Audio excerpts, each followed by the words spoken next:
வணக்கம் அனைவருக்கும். வாங்க இன்றைக்கி நம்ம துண்டு கருவாடு வச்சு கிரேவி செய்ய போகிறோம்.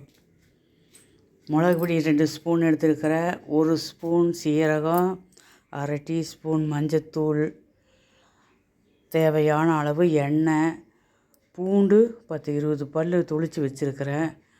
இது கருவாடு, துண்டு கருவாடு ஒரு 2 மணி நேரத்துக்கு முன்னாடியே தண்ணியில் ஊற வச்சு புழிஞ்சு எடுத்து வச்சுருக்குது.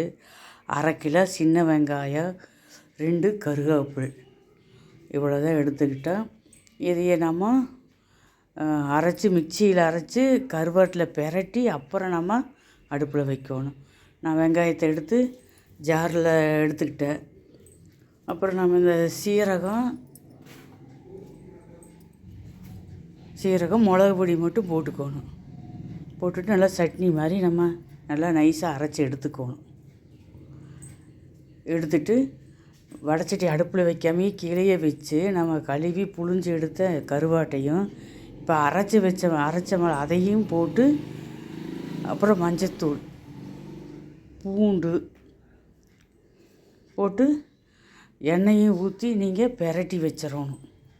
அப்புறம் தான் நம்ம அடுப்பத்தை வச்சு அடுப்பில் வைக்கணும். பாருங்க, எல்லாம் கலக்கி இது தொக்கு மாதிரி எடுத்து சாப்பாட்டுக்கு எல்லாம் கடிச்சிக்கலாம். கருகாப்பில் போட்டு அடுப்பில் வச்சுட்டா சிம்மிலேயே வேகணும். ஒரு மணி நேரம் ஆகுது பாருங்கள். கலர் நம்ம மாறணும், ப்ரௌன் கலராக வரணும். அப்பப்போ அடி பிடிக்காமல் நம்ம ஏன்னா வெங்காயம் போட்டு அரைச்சிருக்கறனால லேசாக 10 அடி நீங்கள் அப்படி திருப்பி விட்டிங்கன்னா அடி பிடிக்காமல் இருக்குது. 1 மணி நேரம் நல்லா சிம்மிலேயே வச்சிங்கன்னா ஒரு 2-3-4 நாளைக்கெல்லாம் கெடவே கெடாது. லேசாக சூடு பண்ணி எடுத்துக்கலாம். ஆனால் நான் உப்பு போடல, கருவாட்டிலேயே உப்பு இருக்கிறனால உப்பு போடல. அந்த உப்பு இதுக்கு இந்த காரத்துக்கெல்லாம் ஈக்குவலாக பாருங்கள் எப்படி ஆயிடுச்சு. அந்த பூண்டெல்லாம் வெந்துச்சு. இது எண்ணெயிலேயே வணக்கி எடுக்கிறோம்.